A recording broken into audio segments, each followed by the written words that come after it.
बिस्मिल्लाहिर्रहमानिर्रहीम। अस्सलाम वालेकुम। जाफर रिसर्चर ने यूके से आपकी खिदमत में हाजिर है। मैं कुछ दिनों पहले मैंने आपके साथ वीडियो क्लिप शेयर किया था टूथपेस्ट में जो इंग्रेडिएंट्स है, फ्लोराइड और भी इंग्रेडिएंट्स है, जिसके बारे में लीडिंग मेडिकल एक्सपर्ट बता रहे हैं कि वो सेहत के लिए मुअज़्ज़र हैं, इसलिए हमें एहतियात करना चाहिए। ये मैं आज आपके साथ जो टूथपेस्ट शेयर करवा रहा हूँ, ये 3 to 5 ईयर्स बच्चों के लिए है।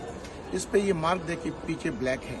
ब्लैक में जो केमिकल्स हैं, इसकी कंपोजिशन ज़रूर पढ़ लें, वो मैं शेयर भी करूँगा आपके साथ। ये जैसा कि मैंने आपके साथ इंफॉर्मेशन शेयर किया है टूथपेस्ट के बारे में, इसमें जो इंग्रेडिएंट्स है, सोडियम फ्लोराइड इसमें भी पाए जाते हैं, तो इसमें भी देखना ज़रूरी है। और भी टूथपेस्ट हैं और इसके कलर लेबल्स को भी देखना अहम ज़रूरी है। क्यों कि वो कलर लेबल से पता चलता है कि इसमें नेचुरल इंग्रेडिएंट्स कितना है और केमिकल्स कितने हैं।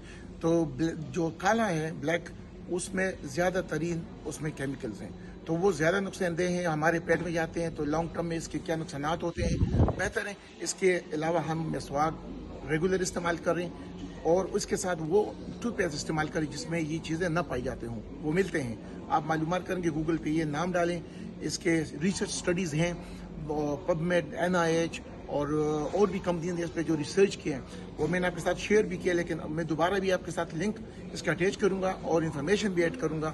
इसमें एल्यूमिनियम और मेटल्स और कितनी चीज़ें पाई जाती हैं जो उसको कंट्रीब्यूट करती हैं।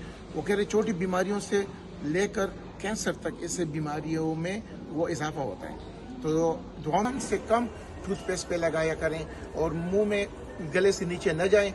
जहाँ तक इस्तेमाल में कम से कम भी आए, उसको फिर मुंह को सही तरीके से साफ किया करें और औरों के साथ भी शेयर करें, ताकि ये एजुकेशनल पर्पस के लिए हैं और फर्दर रिसर्च भी इस पे करें। दुआ में याद रखें। अल्लाह हाफिज़।